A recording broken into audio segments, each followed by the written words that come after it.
After 9 years of competitive League of Legends, Europe once again holds the title. If you'll indulge me, I've been around for nearly 10 years of professional League of Legends, and I'd like to talk you through my story of trials and tribulations being a fan of Europe. Because hey, we won Season 1. Fnatic took down against All Authority at DreamHack in Sweden, and yay, we won Worlds. Does it really count? The true conquerors of the planet South Korea didn't even have a server, and to the rest of the planet, League of Legends technically didn't even exist yet. We stepped forward into Season 2, and I put my faith behind Moscow 5 and CLG EU, and I was let down. We stepped forward into Season 3, and I was very fortunate enough to turn my fandom, my love for League of Legends, into a job. I got to step in front of the camera and share my voice and thoughts and feelings with you and everybody else in Europe. Moving into the World Championships, Fnatic took down Cloud9, only to fall to Starhorn Royal Club. So I get let down again 2 years in a row. Now, I'd rather forget about 2014 because despite a strong alliance here in Europe, we just kind of went kaboom. You're starting to see a trend. You're starting to see some feelings where I'm just hopeful, but let down. That is until the true euphoria was born. In 2015, both Fnatic and Origin stepped up to the plate to challenge the world. They made semi-finals. They went to Brussels in front of thousands of fans. In front of me. And they failed. They sucked. So I gave up. That's it. We're done. Europe's good. Fine. We're not the best. We're not going to win. If we're fighting for second place, that's what we're going to talk about. Because you know what? Europe, they're always hard to kill. They make playoffs. Europe can get behind a bunch of misfits that nobody believed in, that nobody could thought make the distance, make the strongest team on the planet work for it. But I was always faithful. I was always a fanatic of Europe. And even though Fnatic made finals, the European team faltered at the final step. I was done until 3.5 weeks ago. G2 Esports made the world bow to them. They already made Europe bow. The kings of Europe conquered the planet.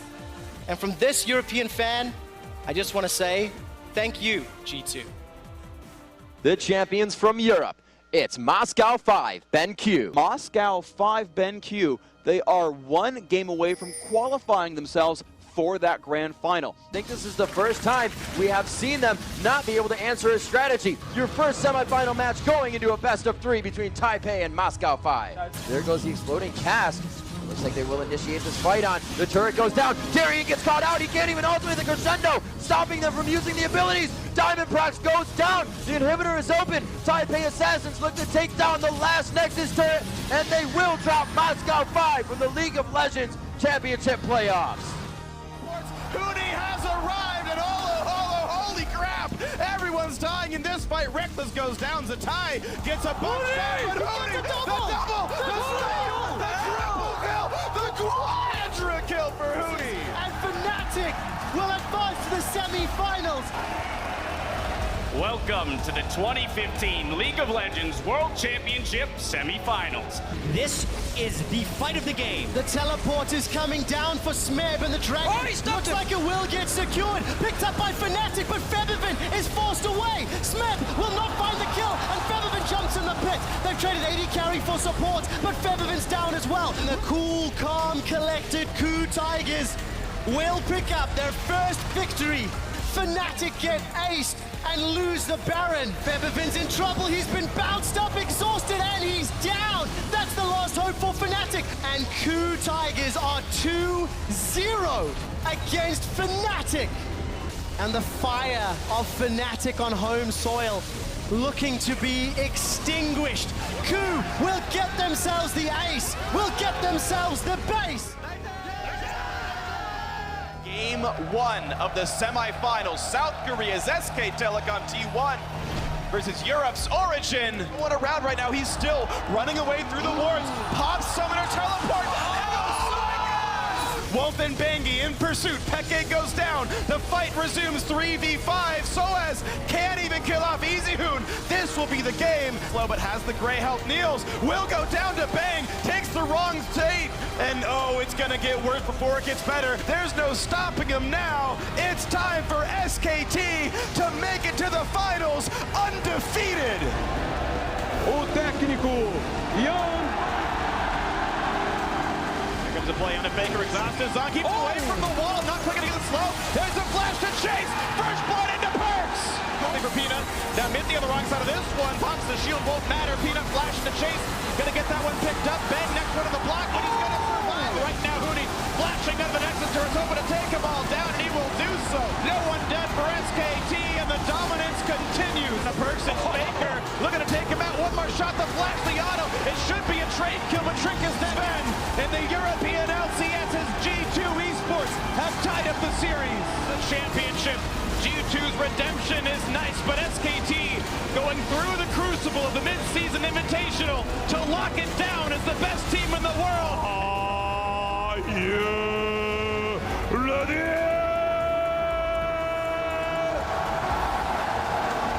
And they're taking the entirety of the fight. Hillsong tries to get away, but Whipple's already going to be brought down, and Broxa and Reckless stand only to fall. Whipple first as Rookie makes the dive into the back here now as well with the ultimate. Caps trying to get himself away, but he's only going to be postponing the inevitable. Jackie Love continues going further into the back. Reckless already down. Caps going to be following him now as well. It's a clean ace for nothing. Broxa and Fnatic need to take down the Baron. It is going to be ultimately secured by Broxa as Rookie goes into the pit to pick up one. Won't be able to find the second. Shut down over to Fnatic. Caps mowed down by the Shy and Ning as now Broxa's in some trouble. Over the wall goes the Alistar, and Fnatic will be aced as Jackie's in the base. Reckless is down. Broxa's away. IG are on to Nexus. And Invictus Gaming are your 2018 World Champions. Oh, I mean, it still hurts. Every single one of those still hurts. And I can put myself in my own shoes when I was watching at the venue or somewhere else. Every single time, they got close, and then they just kind of completely fizzled out. The thing is, for me, the ones that sting the most are the earliest. Yeah. 2012, I distinctly remember Moscow 5 sucking in the semifinals. Alex Ish playing on Gragas in mid back when he was AP and insta-giving people. He missed so many casks. I can see casks being missed at inhibitor turrets. And after that, I just came to expect EU to lose. Yeah. That you just become numb to it. You know, like the hope is there, but it always felt like I was playing for second place. It felt hollow. Yeah, playing for second place, because I always thought EU's really good, you know? They're good. But I never thought they are so good that they can win the whole thing. And throughout many years, I think the heartbreak was even bigger because they got so close. Yep. And for me, that clip of 2015, when Worlds was in Europe, when two teams got to the semifinals, when OG came out of a very Brussels, strong... no less. In Belgium, in Brussels. And then OG was up versus SKT, and it was a disaster. And then Fnatic, the 2015 Fnatic, was up 18-0 Summer Fnatic against Fnatic Black, of course, being Origin with Peke, and so it was like those. That was the golden year. That was the year that EU had to beat. Yeah. And I think we've just started it. I think 2019 is there, but you know, it's much further forward because I cannot quite put myself into the world where we have the best team in the world. Like this has not happened, right? No. We're in uncharted territory. Yeah. I don't even know if I can say that, but like, it's a thing, right? Of course you can, of course you can. And it's weird because for so long, I was like, okay. And it was kind of fine with it, you know? It's like, if it never happens, it never happens. We're still good, we're still doing our thing. And I think this G2 victory, it awakened a lot in us. Yes. G2 himself, they probably knew they could do it, but also Mithy has come out and said, I believe again in that we could make this happen as a region, that we could win a world championship. So I went into MSI thinking that G2 could make finals but weren't going to win it. That was my expectation. Same. I saw them lose to Fongbu Buffalo, and I jumped ship. Me too. I got off, and I was like, I'm not getting back on. That's it. You know, I'm donezo. If they can't even take PvP, then that's it. There's no ways they're going to win the whole thing. PvP is amazing. I think that's no disrespect to them whatsoever, right? But it was more about like reading G2, and then all of a sudden they get that insane series versus SKT. I don't think it mattered who was in the final. I felt like they were going to do it. after making the bracket stage. Yeah, to be completely honest, I think they played phenomenal in that final, but for me, the SKT Game 5 felt like the watershed moment, right? That's the one where you felt, now they got to push. And I like that they did it in their own style. They played the Syndra for perks. You know, they played the Pyke again in that series. It really felt like it was something that was theirs to take, and they put it all on the line. They absolutely did. They didn't hesitate. Game 5 against the best team in the world, and then they smashed Team Liquid. I mean, just fantastic. And we have the best team in the world. They did it.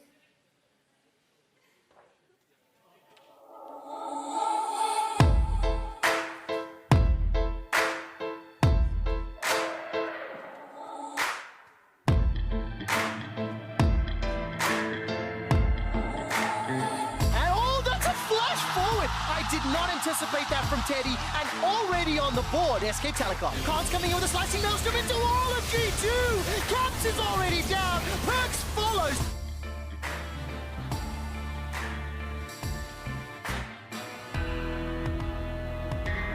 Now Caps turns his attention to Khan. FLICKR's running low. He needs to get some regen. Whoa! He is popped by Caps. Caps is throwing out every single ability and turning his attention to Khan. It's a quadra kill for Caps, and G2 goes all the way to the steps of the fountain for a pentakill as G2 equalize the series at 1-1.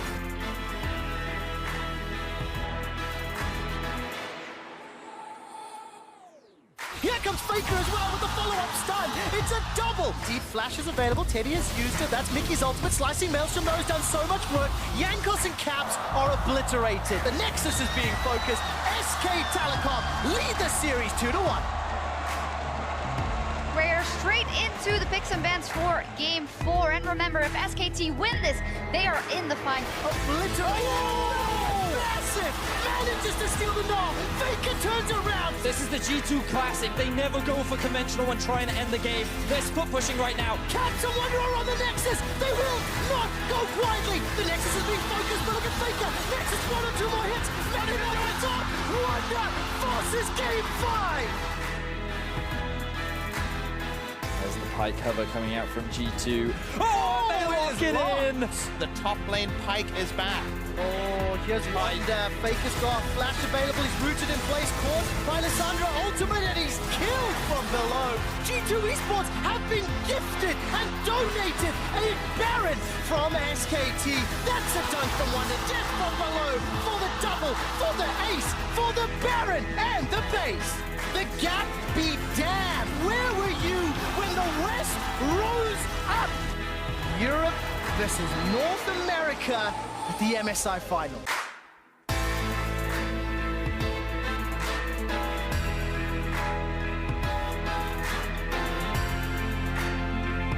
It's 11-2, and G2 cannot be stopped. Team LEC members are falling fast and furious. G2 Esports will take Game 1. It is Cap who says he can get the kill and sends it back to Lissandra.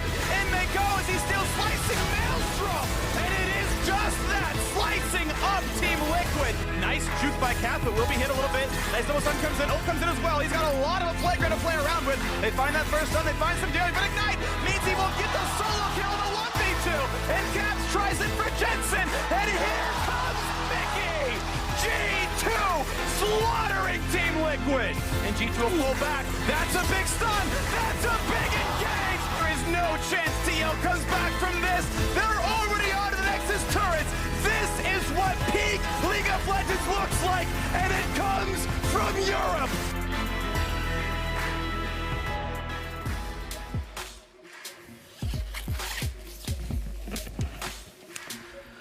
Let me take you on a journey, one of hope, fulfillment, but ultimately, despair. We start going to China, to the LPL, where Rookie, the star mid laner of Invictus Gaming, plays. You know, it was just a few months ago when he himself was lifting a trophy, when he was celebrating.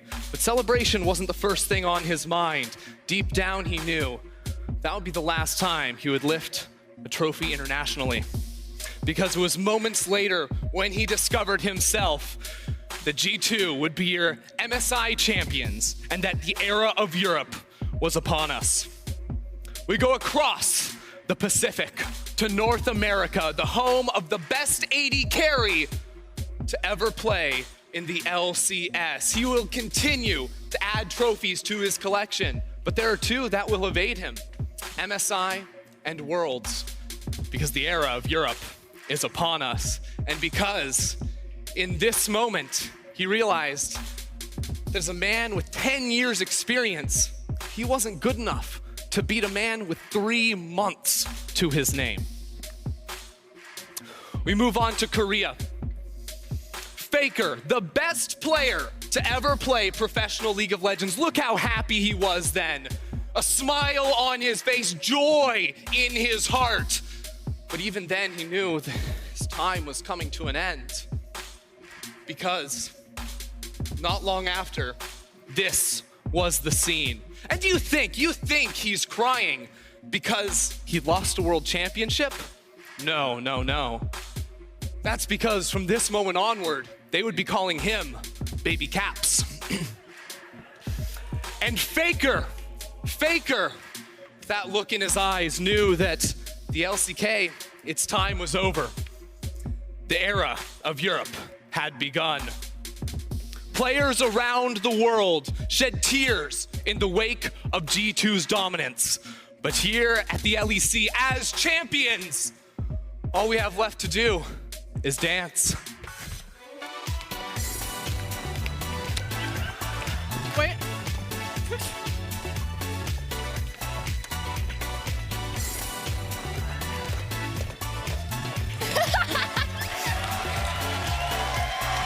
What is your region? Ew! Ew! Yes! Excellent job, Inter!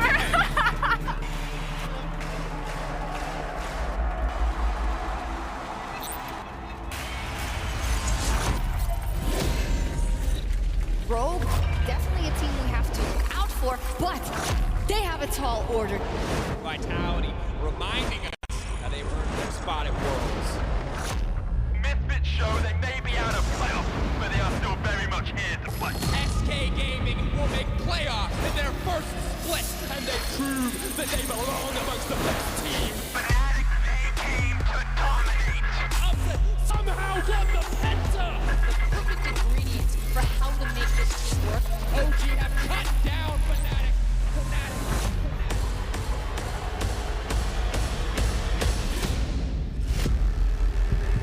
This is what peak League of Legends looks like, and it comes from Europe.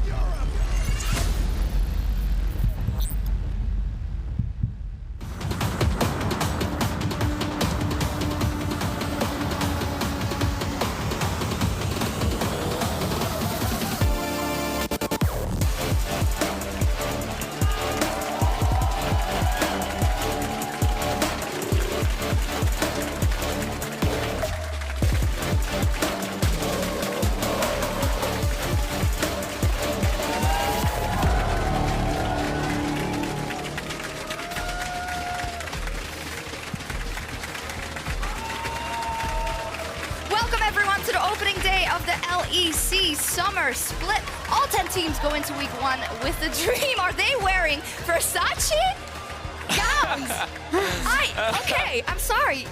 They are currently held by the people you saw there, MSI champions, G2 Esports. Also very nice to know is that Norskaren's family, they've traveled all the way from Norway to watch him play today, including his grandfather. We see him there, who is turning 80 in just 3 weeks. So that is absolutely lovely. And this is our wonderful studio. We are so happy to be back. Hello, everyone. I'm Shox, and I'm joined here by Vedius and by Frosk. After we shook it out, let's just say it. We were shaking it out just for the victory. We had to shake off some of the excitement that we had coming into the split because, of course, it's not just about G2, it's about the entirety of the LEC. We have 10 teams, we have stacked competition, we're ready to get into summer for that fight, for that top spot in Europe. Throughout the conversation, you know, people will debate, is Europe the best region in the world? It doesn't matter. We're a world-class region right now. You have a measuring stick in G2, who are the best team right now, that how hard you hit them shows how hard you can hit internationally. And think about the spark that G2 has caused now domestically. Mithy said just the other day that after seeing G2 win, he realized that the rest of them could do it too. And now there are hungry teams that are fighting for that top spot and want to prove themselves on the world stage. Yeah, definitely so. That is exactly what it is. The teams that are now fighting for Worlds, they now have something huge to live up to, because you can't turn up at Worlds being the other two representatives, if we include G2 in that most likely, and just not do anything. The bar is set incredibly high. Before we dive into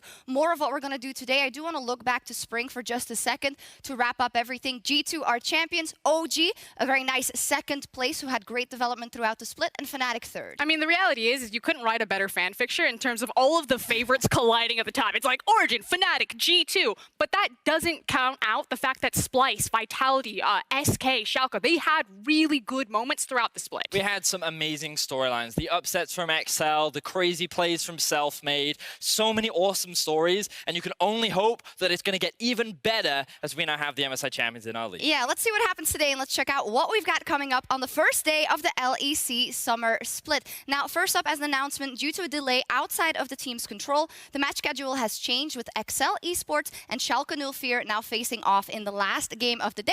So we've got a little switcheroo over there, but what are we most hyped about coming into day one? That middle game, Sharks. I'm looking forward to Rogue versus Misfits. You know, everyone's talking about the top teams, the Origins, the Fnatic. What? I want to see these two going at it, because the last time Misfits played Rogue, they lost. And now Rogue has a revamped roster, new players, new talent. It's the same Misfits. But we have Fnatic versus SK. I mean that is true. That's like round 4. Let's go. The team they haven't been able to beat yet. Well, we will talk about each team in depth throughout the day, but we did want to put the spotlight on some key roster changes. A lot happens, as it usually does, between spring and summer. So we wanted to take a look at some lineups individually, take a look at the changes and what we think of them. And I want to start out with Schalke 04.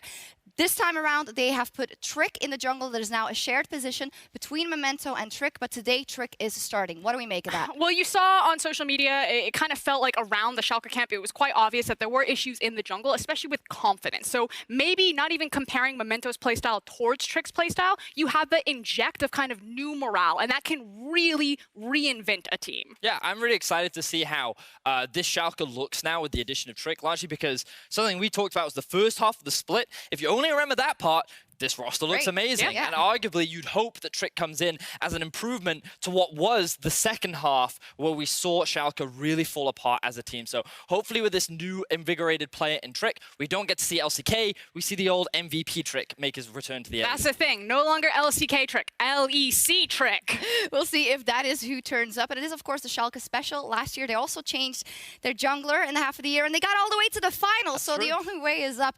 Secondly, we have Rogue. This is Speaking of up, a pretty intense. The only way is up clearly for Rogue. Unfortunately, had the worst split out of any team, I would say, in the spring split.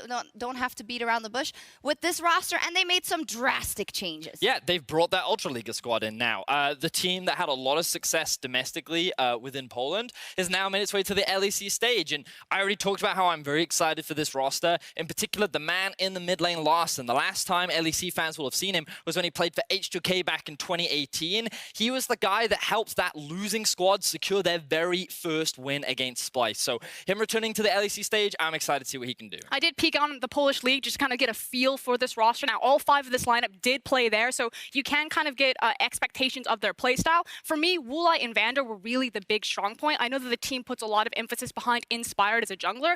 I'm a little bit hot and cold still, but I really want to see how Woolite, Larson, and Inspired now measure themselves to the brand new LEC competition. I'm actually hyped to see this lineup playing, especially versus Misfits in their first game of the summer split. The next lineup I want to talk about is XL.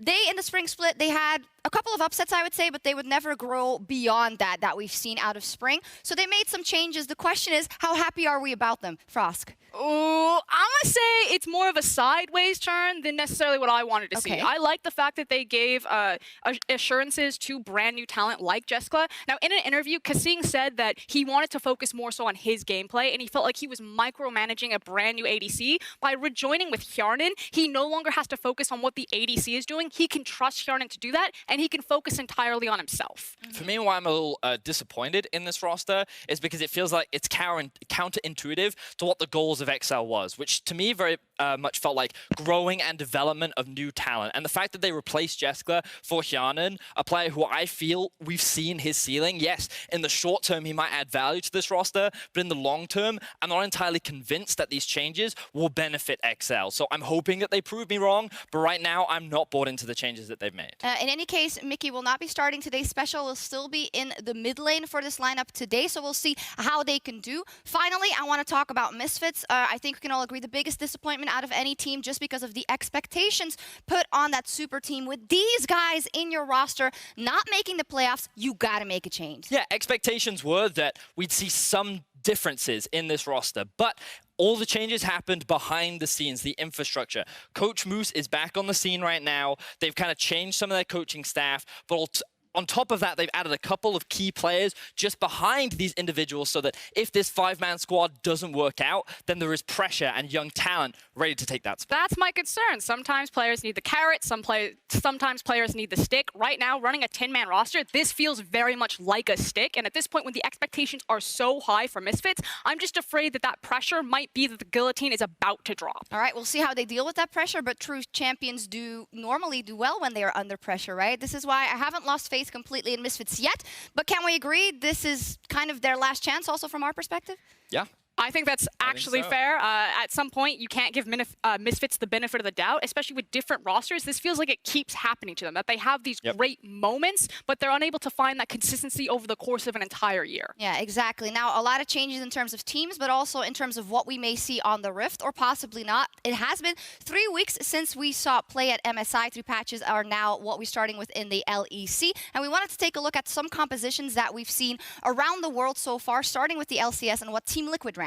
Yeah, so this was the representative in North America that went to MSI, and we wanted to see how the adaptations they made returning to the regular season. Turns out there weren't really that many changes from what we saw in the MSI meta. You're still seeing flex picks like the Silas, you're still seeing safe top laners like the Kennen, early game aggressive junglers in the form of Olaf, and a very solid, not really investment-focused bot lane like a Xayah Rakan. So this is very MSI, this is very kind of expected, but on the other side, we are also seeing a lot of variation and creativity coming out from the likes of LCK teams. Yeah, it kind of feels like the guidelines have been set. We keep saying early game, mid game. There's so much gold between the Scuttle Crab, between the tower plates, between how quickly people are getting 2-item power spikes. At the LCK, they're just trying to color in differences, compositions creatively. They're looking at things like the Camille's in the mid lane and things. Yeah, we're going to take a look at the Damwon comp, I believe, in just a second. Do you feel like this is the right approach from both sides? They are staying true to that early game and mid-game prowess that you should have, but are they just getting a bit more creative with it? I mean, I think it's about adaptation in the long run. The fact that you've seen Sona and Tarek be split up now and they can work with the Sona, the Tahm Kench, that Lux support is making a massive splash right now. I love the fact that we are seeing kind of both styles where there are these kind of meta champions that do kind of fit the mold and are still high in priority, but also creativity is being rewarded. Things like the Camille, like the Lux, I think is awesome to see. And what makes me even prouder as a European is that like G2 led the pathway, you know, with things like the Pike Top. We don't really talk about